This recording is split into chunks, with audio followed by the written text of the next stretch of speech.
Pues lo que veo es que tenemos profesores del siglo XX con metodologías del siglo XIX, algunos usan la tecnología, otros no, y con alumnos del siglo XXI, con lo cual hay algo en el puzzle que no me encaja. Entonces, ¿qué pienso? Pues que muchos de los profesores que están ahora mismo impartiendo clase son de la generación puente. O sea, son profesores que han vivido en el mundo analógico, se les ha pedido un salto muy grande al mundo digital y esos cambios vertiginosos de la tecnología no los han asumido, no les ha dado tiempo. Entonces, para ello necesitan un plan de formación consistente, porque creo que cuando superas la barrera de la tecnología dominando las herramientas con las que vas a trabajar, es muy fácil que cambies tu manera de trabajar con las metodologías activas para que los alumnos que han cobrado en el siglo XXI un rol activo dentro del aula pues puedan aprender más y mejor. Entonces, en ese concepto también de evolución de las tecnologías de la información y la comunicación al aprendizaje y el conocimiento, al empoderamiento y la participación, está la evolución de el adaptarse a la sociedad en la que estás con las personas que viven en ella, ¿no? Y en este caso con las personas a las que formamos, que son los alumnos. Entonces, ¿qué pasa? Que cuando adaptas las TIC y las incluyes en la escuela, lo que pasa es que estás involucrando en el proceso de enseñanza-aprendizaje esa herramienta. Yo, por mi experiencia, lo que he comprobado es que se multiplican exponencialmente las oportunidades de aprendizaje de los alumnos. Porque incluyes a todos, puedes establecer distintos ritmos de aprendizaje dentro de una misma clase, de un mismo proyecto o sesión, y además puedes dar a cada uno lo que necesita. Es decir, si yo tengo un niño, por ejemplo, con autismo, yo puedo trabajar con pictogramas teniendo una aplicación en el iPad, por ejemplo, de tal manera que si estamos creando un cuento, pues unos están escribiendo en un documento, él con sus pictogramas puede ir creando las secuencias de los personajes, lo que quiere decir a través del cuento.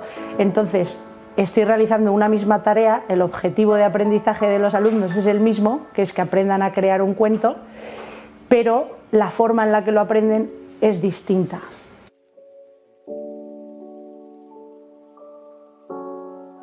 Creo que justo todos los ecosistemas, tanto de Google como de Apple, como Microsoft, como Linux, trabajan con herramientas colaborativas, con lo cual estamos rompiendo los muros del aula y estamos haciendo que ese aprendizaje pueda ser ubicuo, que se puede dar en cualquier lugar, en cualquier contexto, en cualquier circunstancia, dentro y fuera del aula, incluso con chavales de otros países. Si estamos haciendo un proyecto interdisciplinar y queremos trabajar con alumnos de otro país.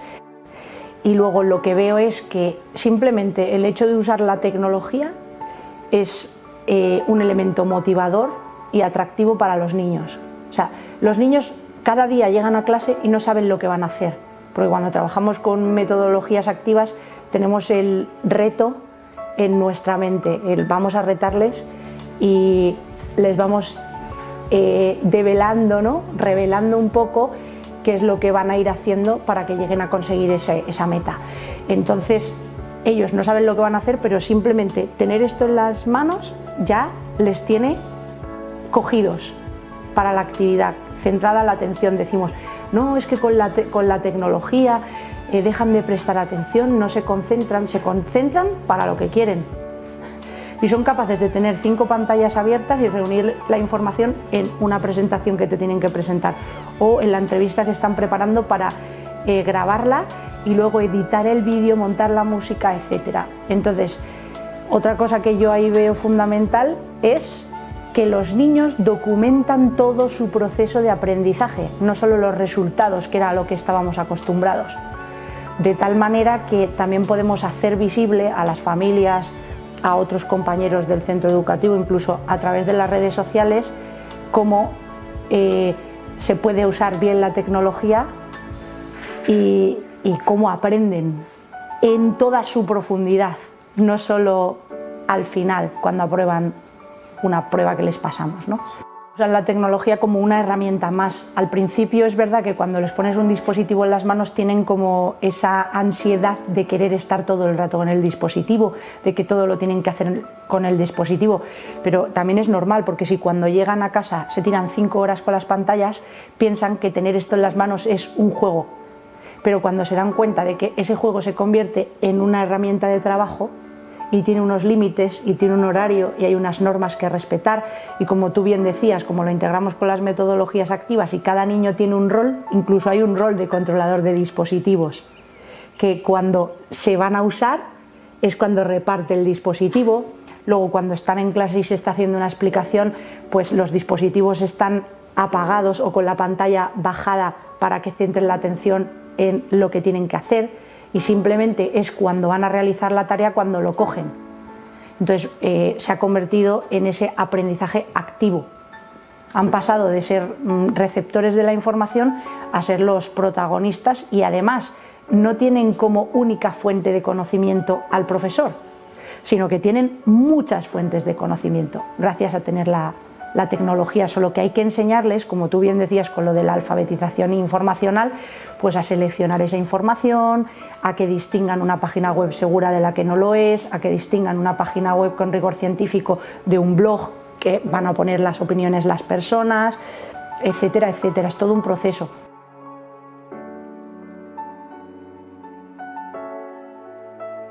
O sea, yo creo que además de todas las herramientas que existen para evaluar, en las que nos cuesta quizá crear el cuestionario y distintos tipos de preguntas, pues preguntas fácticas, preguntas debatibles, preguntas más de conocimiento, pero luego el feedback lo tenemos instantáneo. Entonces yo me puedo tirar 45 minutos creando un Kahoot para repasar una unidad didáctica o un proyecto, pero luego tardo 0 minutos en corregir, que es una de las cosas que a los profesores nos trae de cabeza, el corregir. En cambio, cuando yo recibo esos datos, que se le llama mapa de calor, pues en ese mapa de calor veo cuáles son los fallos más comunes, en qué pregunta o qué se saben todos.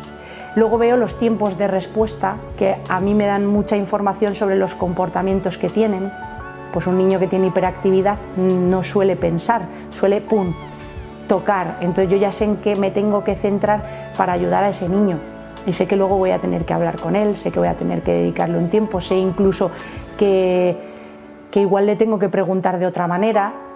O, por ejemplo, hay aplicaciones de evaluación como este Kahoot que he mencionado antes que llevan música.